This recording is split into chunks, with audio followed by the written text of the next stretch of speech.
Imagine if words were like martial arts moves. Just as a skilled martial artist can deflect an opponent's strike with precision and grace, we can use the right words to navigate challenging conversations and turn conflict into cooperation.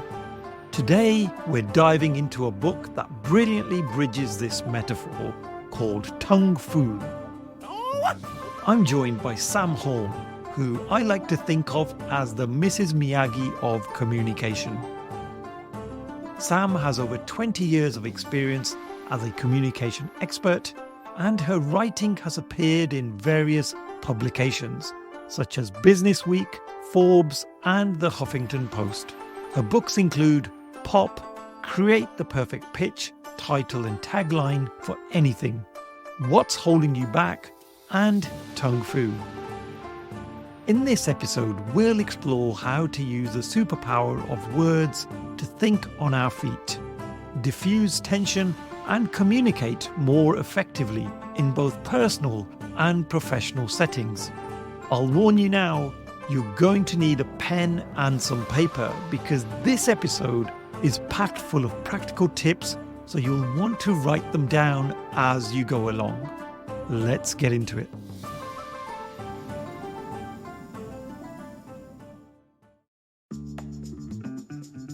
From the city of Peaky Blinders, Birmingham, England, I would like to introduce you to Paddy Dhanda.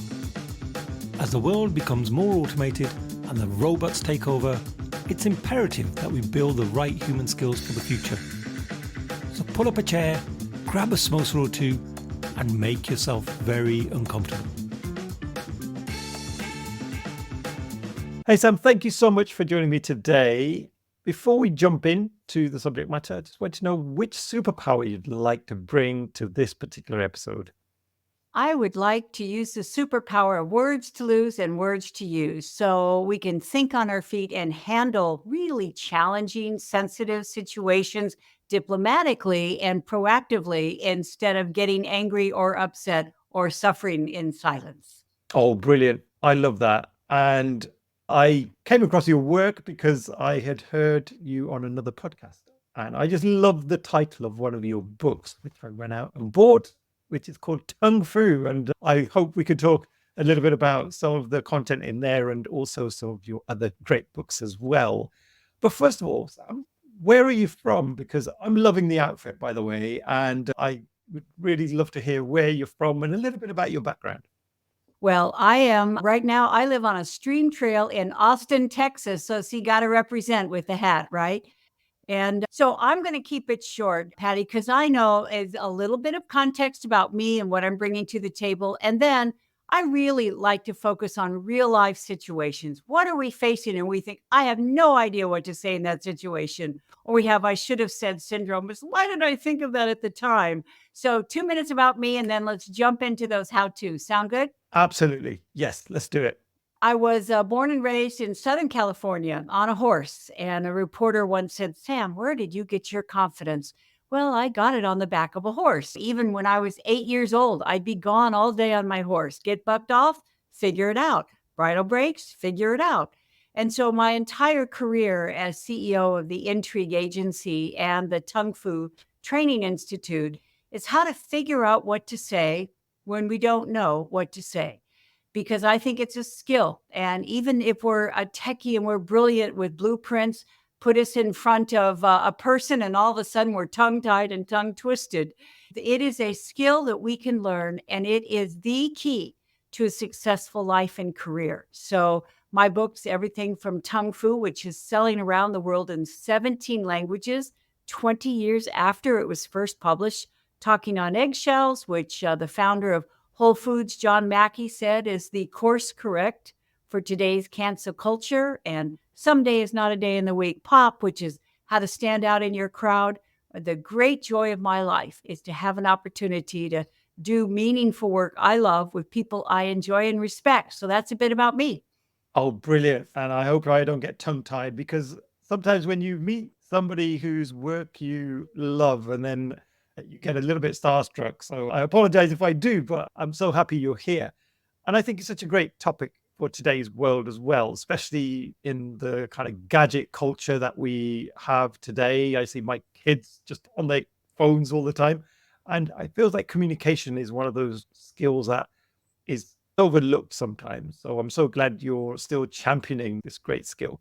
Let's just talk very quickly about the book. I mean, it's got some very practical advice in there. And I'd love to just jump straight in and get some of your scenarios that you would like to talk about, because I certainly find it difficult sometimes in those situations not to know what to say, especially if a leader has asked me something and I'm thinking, do I say this? Okay, where I would like to start is, unless someone is driving, I hope they grab a piece of paper real quick and they divide it into 3 columns, right? So it's first column and a second column. And at the top of the left-hand column, put situation, because I have actually codified what are the most frequently challenging situations we face. One is we're getting blamed for something that's not our fault. Another is someone's made a mistake and we want to correct them without them getting angry at us. Another is someone says something that's untrue. So we're going to talk about a situation. Now, in the middle, put words to lose. Because Patty, as you know from the Tongue Fu book and the Talking on Eggshells book, there are words that actually make things worse. And Elvis Presley said, when things go wrong, don't go with them. All these words make things wrong and they make it worse. Now, in the right-hand column, put words to use. Now, these words can actually prevent resentment and produce rapport. These words can actually turn a conflict into cooperation. So let's talk about the very first column is number 1, what to do if we're disagreeing with someone. Sound good? Put in an argument. You know, as we have a different point of view, it's like we're arguing about something, we're fighting about something. Now, let me give you a quick example of what not to say, and then we'll suggest what to say in that situation. Sound good? Perfect. Yes, I have to say this is probably one that I could definitely use at home with my wife, but also at work as well. So yeah, let's do it. Well, I was renting a car recently, and a woman comes up next to me and says to the employee, you know, my name is, and I reserved a Ford minivan. Well, they looked up her records. Oh, yes, we have your reservation right here, but we don't have any minivans left. She said, how can that be? She said, I reserved this kind of car weeks ago. It said, oh, I know, but we have a new staff member on this morning. He forgot to read the same, and back and forth they went.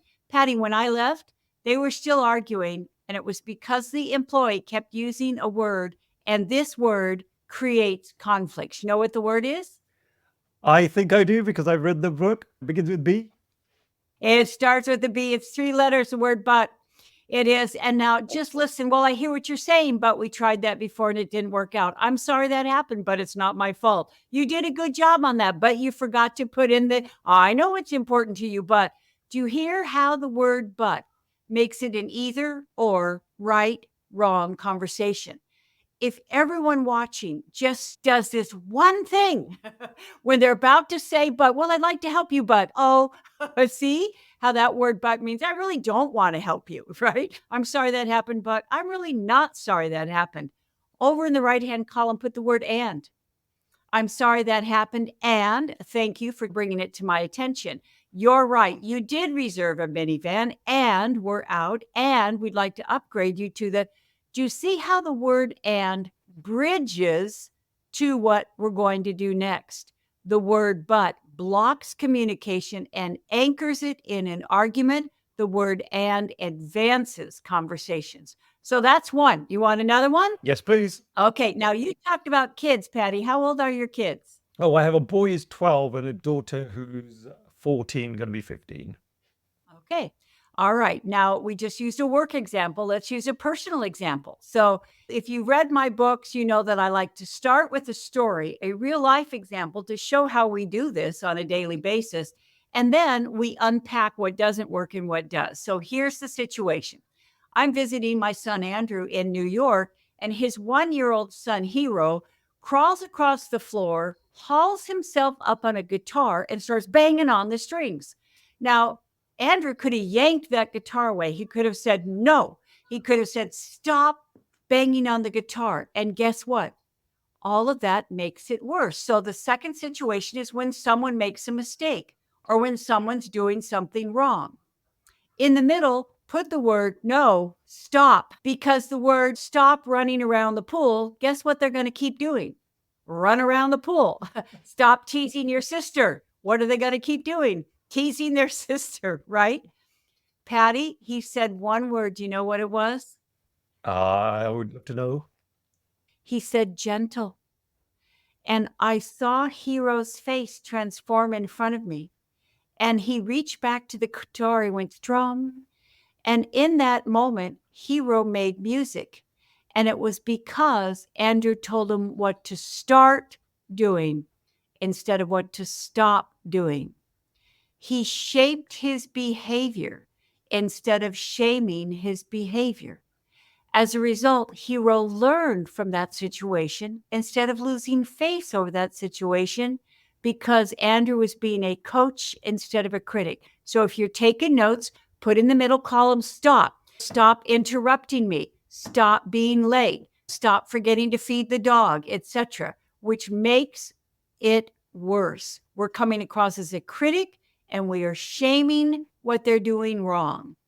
Over on the right, put the word start. Now we're shaping behavior instead of shaming it. We're coaching them how to do it right instead of criticizing them for doing it wrong. As a parent, as a leader, as a project manager, if we also do this one thing, now we are treating people with respect and they are a lot more likely to change their behavior instead of resenting us for making them feel bad. Nice. Even today, my son has got a friend around and they keep bouncing the ball outside against the wall. I feel like to say to them, stop doing that, but I'm going to try and change my language a little bit now. So I'll definitely take that tip. Patty, and now in the book, we have lots of different words. I'm not saying never say this, always say this. I'm saying here are options that are probably going to give better results. So let's go back to they're hitting the ball up against the wall. And a 60-second story from my favorite film that my sons and I used to watch when they were growing up. It's called The Snowman. And I know it's international. It's got the most beautiful music, but the mother's in the kitchen doing the dishes and her kids are outside playing in the snow and they start throwing snowballs and they miss and they hit the kitchen window. And the mother opens the window and leans out and we're expecting her to say, don't do that anymore. Stop throwing stuff. Do you know what she says? Do something else. Look at that, Patty. They're hitting the balls against the wall. Just say, do something else. Do you see? That gives them the autonomy to think, not this, and then I'm open. I have options to do something else. So instead of scolding them and, oh, she's no fun, she's always telling me, no, we're giving them options about changing their behavior. Oh, I like that. It's almost like an invitation to then explore other things, which I really love, rather than just a brick wall that says, that's it. Stop that thing. But you're not really giving them other options. And then they're thinking, well, I'm quite enjoying this, so I'm going to carry on. Or why can't I carry on? That's right. Do you see how the stop language is controlling language, right? And controlling and shaming language. And instead of thinking, yeah, this isn't right, they're thinking, why are you getting on my case? Why are you giving me a bad time? Why are you always, see, it sets up all of these words in the middle, set up resentment and resistance. And the words on the right really shift it to respect, rapport, receptivity, so that it just, words matter, don't they, Patty? Yeah, 100%. And I'm thinking about in an office environment, especially, I remember when I was in the early days of my career, and I used to really take it to heart when a manager might come along and they weren't so happy with my work, or they may have meant it in an innocent way to say, hey, scrap that. Let's not do that. And I'd take it to heart and it was seen as a negative. And in my mind, I was like, oh, maybe I'm just not good enough. Maybe the work I'm putting out there isn't to the quality it needs to be. But I think often it wasn't meant in that way. And so words can be really powerful and we don't always realize the impact they have on others. See, I'm so glad you're bringing this up. Let's go into our next situation and let's put order, right? It's like we're the boss or we're the parent and we need to tell people what to do, right? Here's the thing though. Patty, do you know anyone who likes to be ordered around? No. Oh, so see, in the middle, put the words you have to or you need to. Because often when we're in charge of something, it's like, well, you need to get this in by the end of the day. Well, you need to talk to so and so about that. It's like, well, you need to call that client back and explain those words you need to, you have to. As you say, we're not trying to be bossy or controlling. It's just often we think it's our job to tell our employees what they need to do. In a meeting, we tell them what they need to do to fix this, to prevent this, etc. However, those words, you need to, you have to, people internally are thinking, you're not the boss of me, even if we are. Right? So put those words, you need to, you have to in the middle. Now, over on the right, please put the words, could you please, or if you would. Now, I did workshops for a very large medical center. And 2 years after I did this training, I walked in. The woman at the reception desk recognized me from the training, and there was no one in the lobby. And she beckoned me over and she pointed to the words to lose, words to use reminder card that I'd passed out that was still taped to her desk. And she said, Sam, I'm the first point of contact. They hired me because I'm friendly. And she said, I never used to understand why people were so rude to me when I was so nice to them. And then I took your workshop and I realized I use all those words in the middle all the time. Like, well, you need to talk to your doctor about that. I can't answer that. Well, you need to take this to the pharmacist and tell them what other prescriptions you're taking. Well, you need to, take this to the lab and she said, I was ordering people around from the second they walked in the door.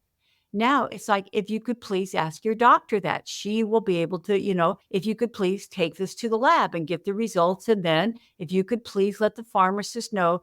Do you see how the words on the right treat people with courtesy? The words in the middle are commands. Yeah, no, 100%. And nobody teaches us this, though. This is the thing. Like when we're growing up, as we were talking about, their parents use that negative language because they're trying to create order in the house. And so it's really difficult to role model someone because you find it really difficult to see anyone that's actually role modeling these behaviors. How can you get more inspiration from those around you if they're not demonstrating these behaviors? Love that question. Hey, guess what? We go first.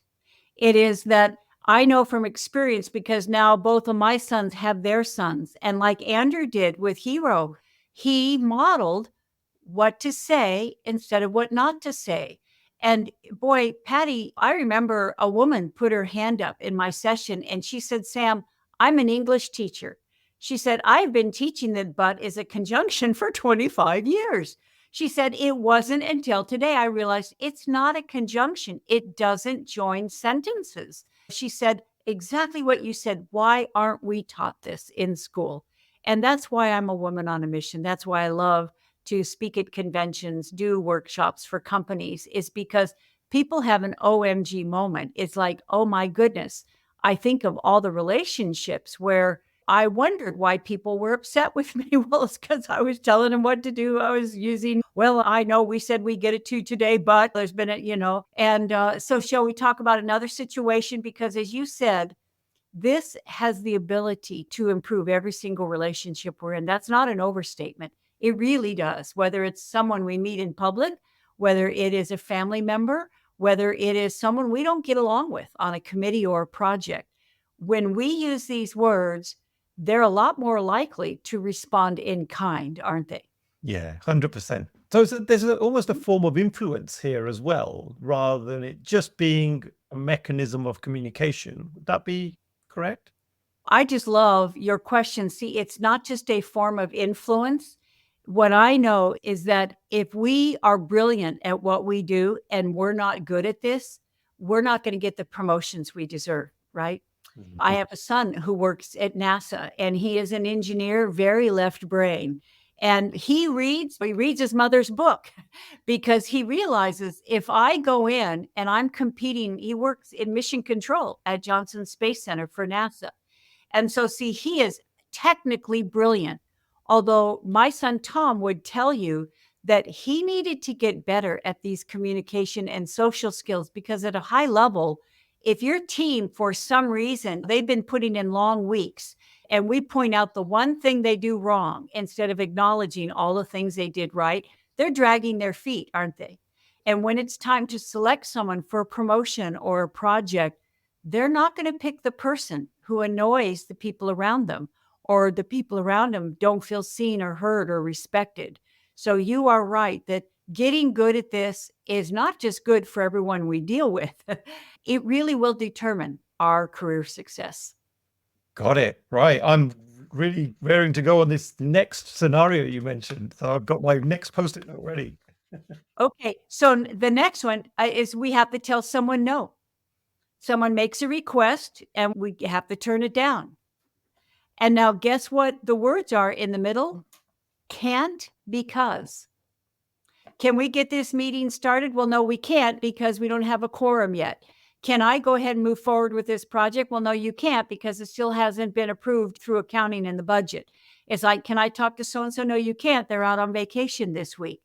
Those words can't because are like a verbal door slamming in someone's face. They will resent us because they feel we're blocking them from what it is they want. Now, guess what? Over on the right, put the words can as soon as. Yes, you can talk with Bob as soon as he gets back from vacation. He'll be back on Monday. Do you want to leave a message? Call back. What works better for you? Yes, we can start the meeting as soon as we have a quorum.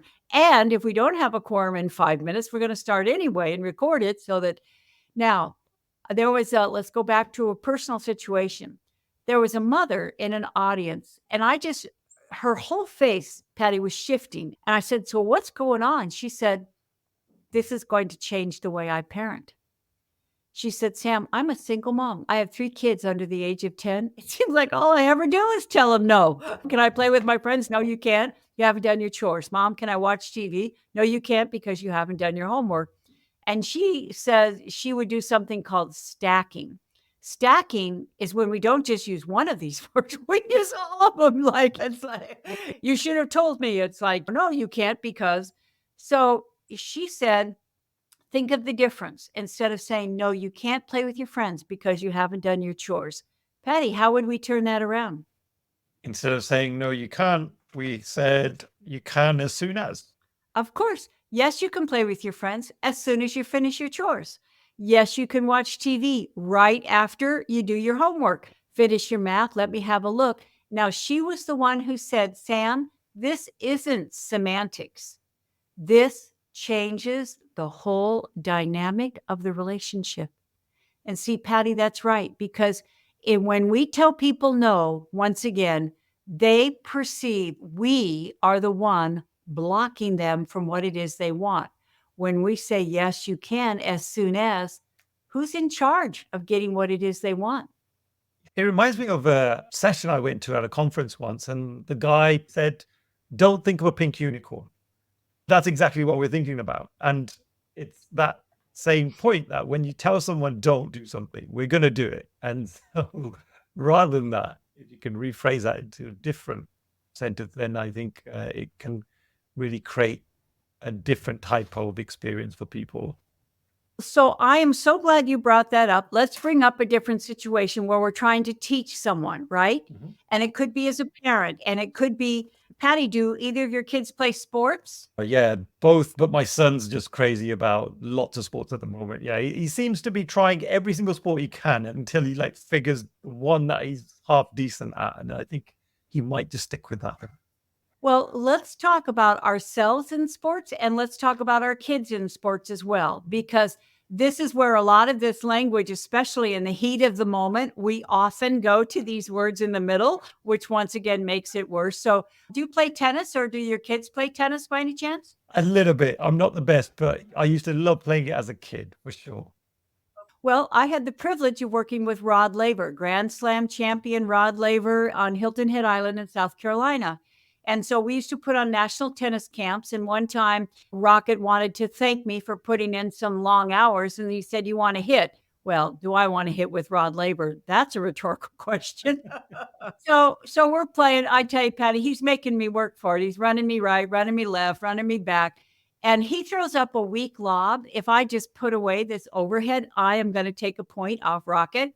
Well, in my eagerness, I committed the cardinal sin of overheads. I pulled my head down, right? I instead of keeping my eyes on the ball, I looked where I was going to put the ball. Right. Well, I did hit the ball. I missed the ball, Patty. So, and I lost it. I'm embarrassed to say. It's like, what a stupid mistake. I know better than that. You should have kept your head down. It's like, don't take your eyes off, etc. Now, Rocket's known for sportsmanship, and he waited for me to calm down.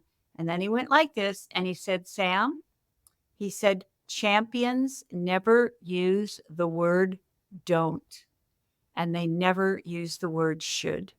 I should have kept my eyes on the ball. Don't pull your head down. Don't hit off your back foot. Don't drop the ball. I always remember when my sons were playing Little League Baseball, it came down to last inning. Tom was coming up and the coach came over and put his arm around Tom and he said, whatever you do, don't swing at the high ones. I thought, oh no, how can you? Don't swing. Guess what he did? Swing, swing. Because as you said, he ain't thinking swing at the high ones, right? Yeah. So instead of don't, no, do wait for your pitch. Do wait for one across the middle of the plate. Do hang on the ball. Do step into the ball. Do, is like fill their mind. Do you have a dog by any chance, Patty? Oh, wow. Yes, Sam, you absolutely have read my mind. We bought a dog last year. He's just turned 1.5, so he's a little puppy. We had a little Jack Russell, and I took him to dog obedience training. Well, JR was so excited to see all these new buddies. He just started barking, and he wouldn't stop barking. Guess what I did, Patty? I yelled at him, don't bark, just stop barking. And thank heaven the trainer, who was like a little Yoda, came over and he said, yelling at a barking dog just makes him think, great, now we're both barking.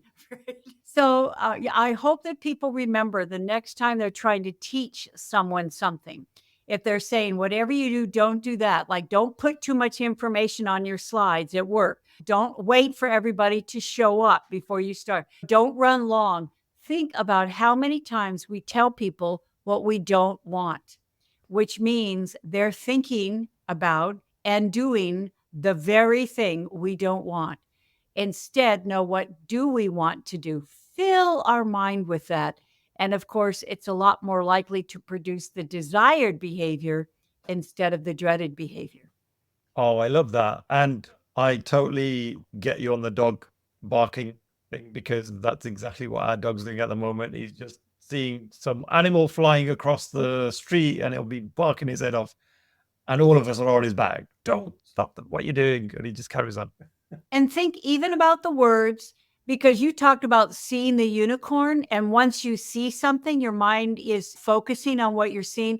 Think about get off the couch. Wait a minute.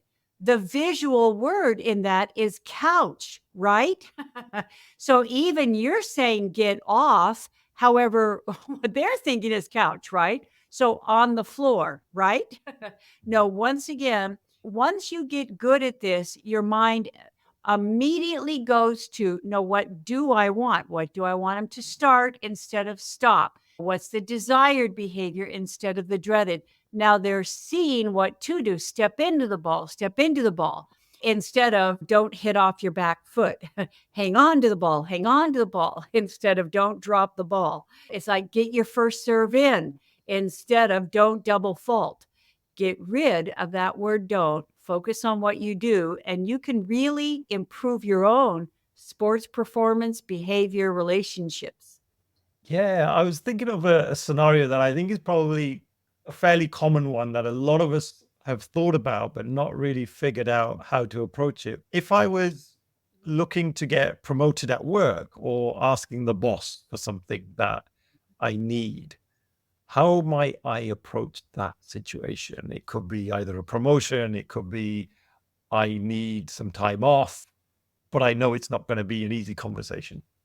Well, let's add that to the situation. And this is, we want to get a yes, correct? Mhm. Yeah. It's like, make a request. We're going to propose something, pitch something. We want to get a yes. So, you know me, here's a little story, and then we'll talk about what not to do and what to do. Okay. Yeah. So, and now you're talking, I've written books called Got Your Attention that Dan Pink said was the most brilliant book he ever saw about how to turn a no into a yes, and a book called Pop, which is exactly this. So here's the situation. I speak for a lot for YPO and EO, and one of my EO clients several years ago said, Sam, I've got good news and I've got bad news. I said, what's the good news? He said, I'm pitching my app to the CTO of the London Olympics. I said, that's fantastic news. I said, what's the bad news? He said, he said, we only have an hour. And he said, this is very complicated app. I don't think I can really explain it well in an hour. And I said, Mike, you don't have an hour.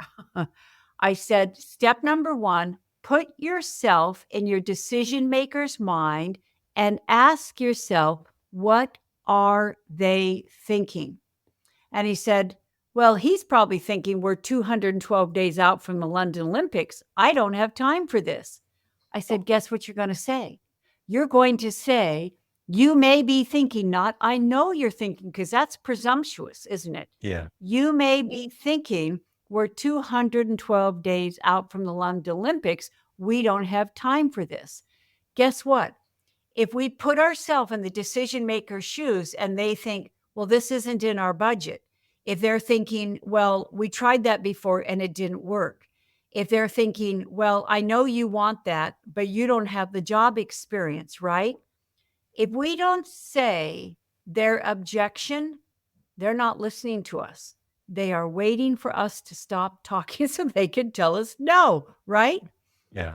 So step number one is to voice what your decision maker is thinking, in particular, why they will say no. Because if we don't, the answer is already no. They're just waiting for us to stop talking so they can. Now, the next step is use the word and, because if we say, well, I know we don't have money in our budget, but I know we tried this before, but I know I don't have the experience, but now we're arguing with the person we want the yes from, right? So use the word and. Now, third step, make the objection moot. Now, how do we do that? Is that we, like what Mike did with the CTO, he said, I can only imagine you're thinking we're 212 days out from the London Olympics. We don't have time for this. And I can only imagine you think that I've got all these things on my plate. I don't have time for this meeting. So what he said is, and that's why I have distilled my pitch into 10 minutes. He said, at the end of 10 minutes, if you have other priorities, I understand. Richard Branson said, time is the new money. I think time is the new trust. And Patty, people are so busy. The clock starts ticking the second we start talking. And if we don't address time, I know you're busy, and may I have 2 minutes of your time? I know you've got a lot on your plate, and that's why I've distilled this 1 hour meeting into 10-minute agenda.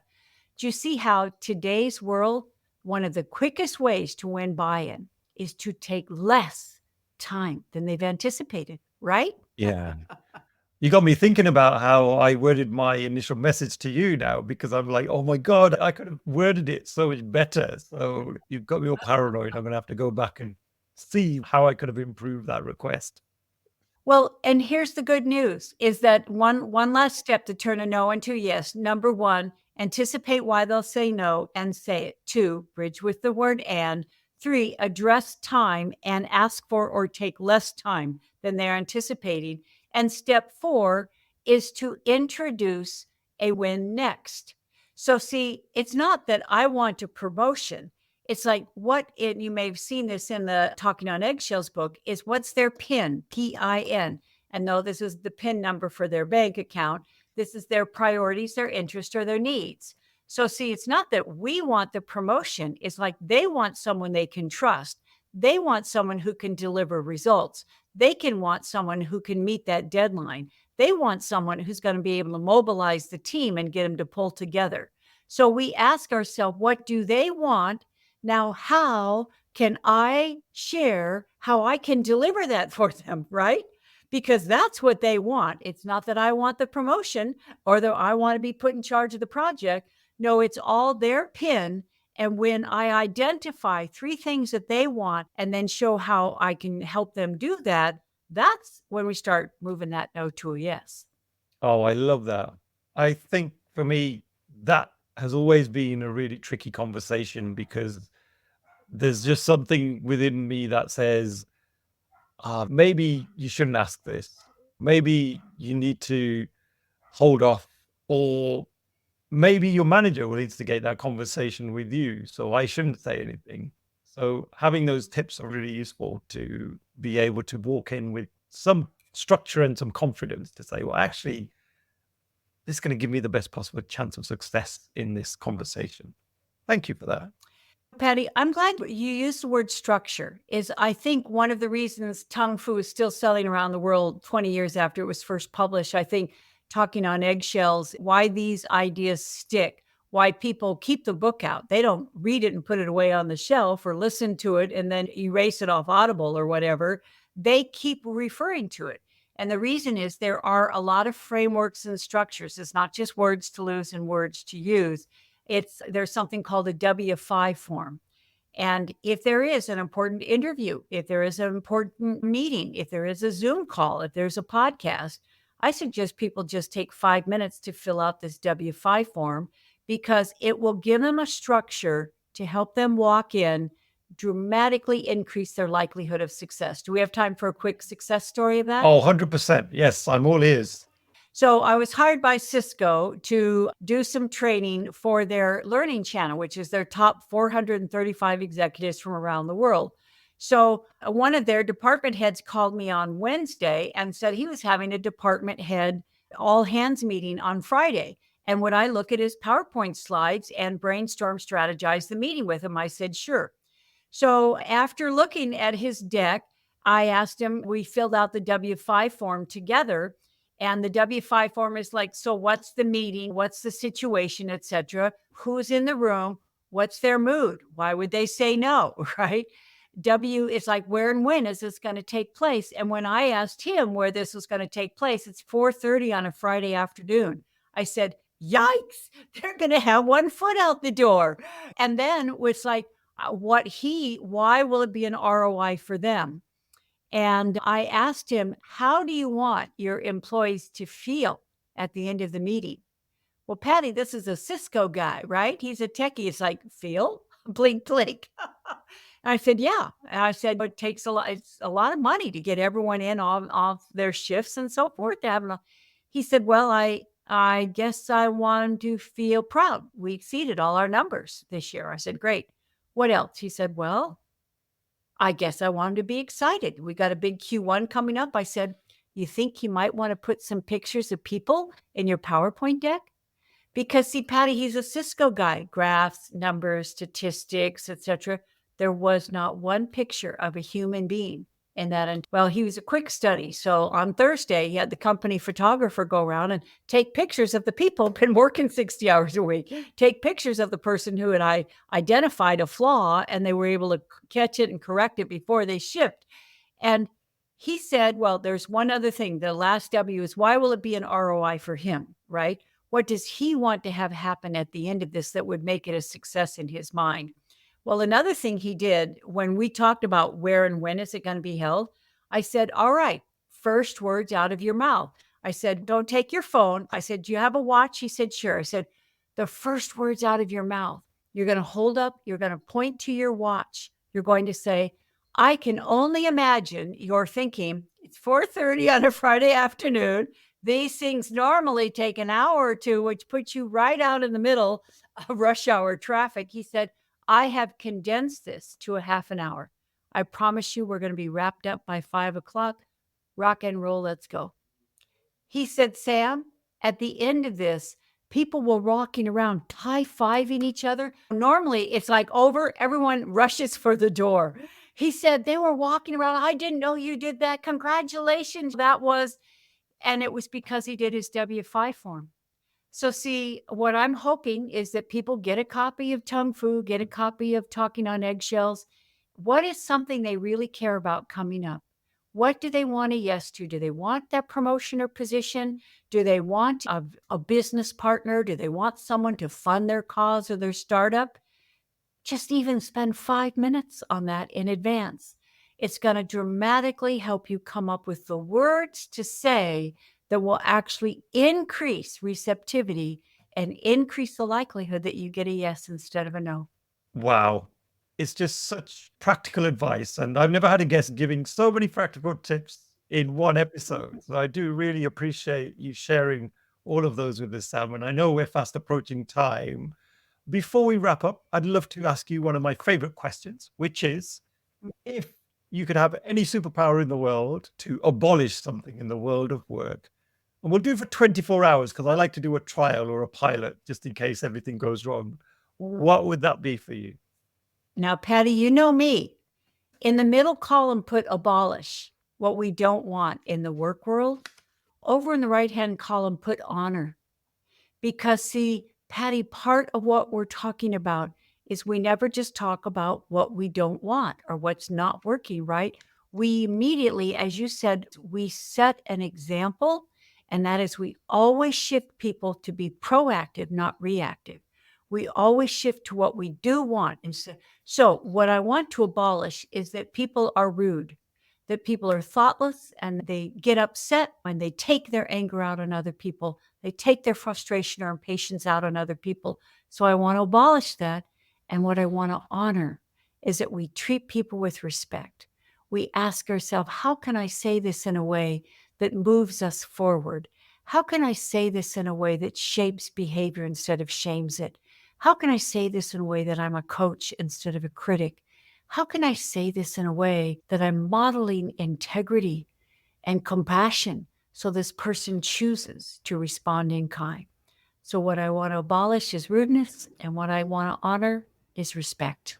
Oh, I love that. I might have to now change my phrasing of that question. So I'm going to include the honor part of it. I think that's a brilliant addition. And Sam, if people want to get hold of you and get some further insights from you, how can they do that? And also, if you'd just like to summarize those books for us again, because I know you've written a lot. So which books would you recommend if people want to continue their learning journey? Okay. Well, first, thank you. I really hope people follow me on LinkedIn. My life is my lab, and I ink it when I think it. So like this, I'll think about, okay, what is one thing we talked about I haven't written about recently, and I'll write about it on LinkedIn so that I am leveraging what I'm saying in a way that it will hopefully reach and make a difference for more people. So my name is Sam Horn. They can find me on LinkedIn. Hope they follow me and get even more ideas and suggestions. And they can also go to my website, which is samhorn.com, SAMHORN. I've got all my different books there, from Talking on Eggshells to Tongue Fu to Some Days Not a Day in the Week. I also have my TEDx talk there, which has like why never again to give another elevator speech. And I have inspiring quotes about my consulting services and speaking. So I hope they'll check that out as well and find it useful, and that it really does help them think about how can I show up and model the kind of behavior that I hope people treat me with, and I'm going to go first. Oh, brilliant. And I will add those links to the show notes as well, so people can get hold of those without having to remember them. And also, please do that when you're not driving so that you don't have any accidents. So thank you for that, Sam. It's been such a pleasure to get to know you over these last 45 minutes or so. And I really do appreciate all of your advice, all of those practical tips. I'm certainly going to be taking these away and practicing them. I had my little post-it note thing here, and I was writing all of those down as you were talking. So I'm going to start applying these immediately. So thank you once again, Sam.